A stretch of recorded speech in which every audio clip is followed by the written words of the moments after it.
Here we are once again with Reverend Dr. Walter B. Johnson Jr. of Greater Institutional AME Church. And we've been chatting a bit before on other secular issues in society and getting this divine, I'd rather say, view as to what is going on in the world. Now we are going to start another series of questions with the Reverend Dr. Johnson, and just see what we can find out from this wonderful spiritual man. Are you ready? Yes, ma'am. Okay. I saw articles from Huffington Post and USA Today speaking to the declining belief of God in millennials, persons born after 1980. Yes. It's noted as a normal trend for younger audiences to stray away from their parents' religious beliefs, only to adopt them again when child raising and retirement arise. The challenge, I think, is to see how many of them will come back to their beliefs. Would you agree? Is there something we can do to keep them from straying in the first place? I can kind of give a backdrop for my history. When I spoke from the church pulpit at 11 years of age, I challenged the church at that particular time on a youth day service that if you don't include us in terms of ministry and work in the church, we won't be around tomorrow. There's oftentimes a statement that says, well, they're the church, the young people are the church of tomorrow.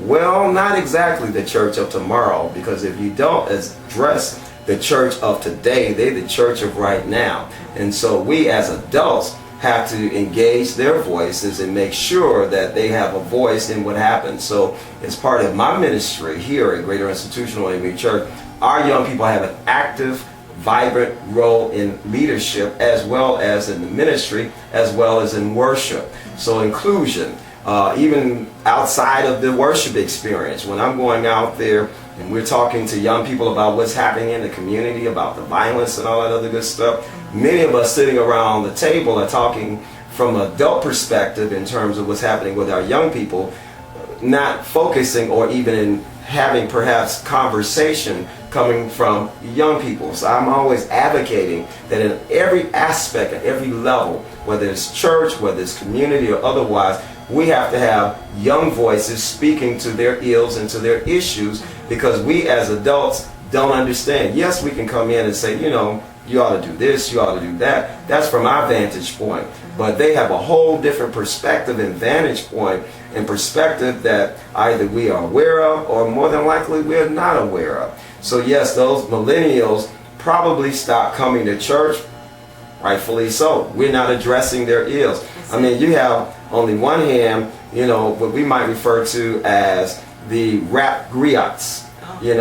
Back in the day, it was the preachers. Well, you got young people who are doing a lot of rapping. They are doing and saying things about what's happening and taking place in their time. And so those are the voices that young people are listening to some level and to some degree. And in some instances, yes, it's misogynistic. Yes, it's degrading. Yes, it's violent. And then on the flip side of that, you have some who are giving positive raps. Then you have spoken word, where there's some young people who are talking about it. Those are the preachers, so to speak, or the griots. And so the thing is, for us as a faith community, we got to inculcate and involve all of the voices. There's nothing wrong with those voices. But I love rap. I'm not into the negative rap in terms of denigration of women, violence and other stuff, but there's some stuff that I've heard that's on point in terms of what's taking place in our society. So we have to hear that, to listen to it, and in most instances, young people can tell us what's going on as adults and also address some of the concerns and issues, whether it's even in the faith community.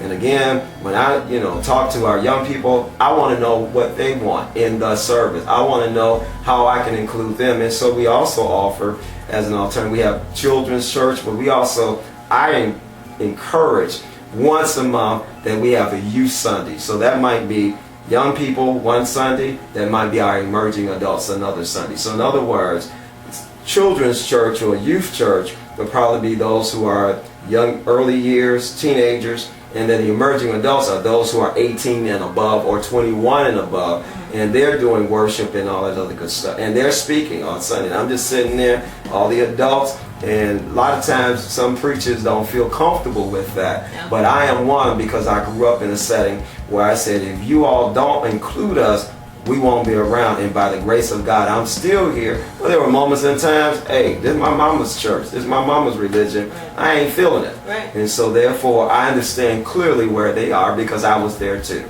Wow, that's very insightful. That's very insightful. So you're certainly not going to stand by and watch them fall off and No, ma'am. not come back. That's Right. that's a wonderful thing.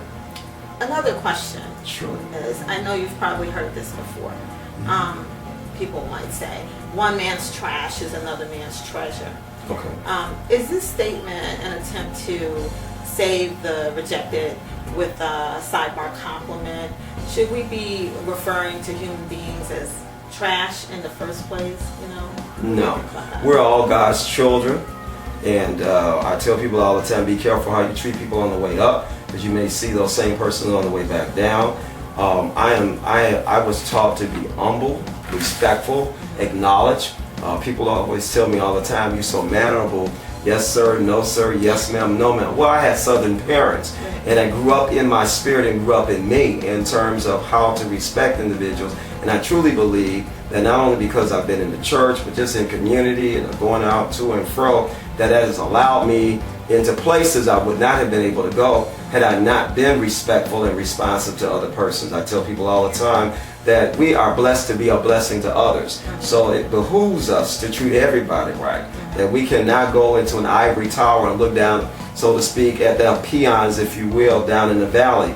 That we're all at some point in time in a valley-like experience. So it's important that we treat everyone right. And again, we are representing not ourselves, but we're representing Christ. And so as disciples of Christ, then we have to have I'll call it the image of Christ. And that is how we talk to persons, how we share with individuals, how we support individuals. That's what it's all about. And if somebody, and I tell people last statement I'd like to say is that I share it with people all the time. If you're looking for the perfect church, Greater Institutional is not the one. If you're looking for the perfect pastor, I'm not the one, but I know where to send you for the perfect. And so what I'm saying by that is that all of us are striving to be more Christ-like. And so none of us have it all sewn up. None of us gone to the mountaintop and got the tablets from Moses and came down and said, hey, I got it all wrapped up, tied up, tangled up. No, it's not like that. We have to be, again, models. And that modeling is not just on Sunday morning. That modeling is wherever we are, whatever we do, the other 6.5 days of the week. Wow. Yeah, that's important. That's very important. Well, that's just wonderful insight into some secular issues that are taking place right now. My hope is to have people view these shows and take into consideration the spiritual and moral content of where we're coming from. Yes, so I ma'am. thank you for your time, and that will do it for this edition of Spiritually Intriguing, the Church Edition. Thanks for watching. Bye-bye. Thank you.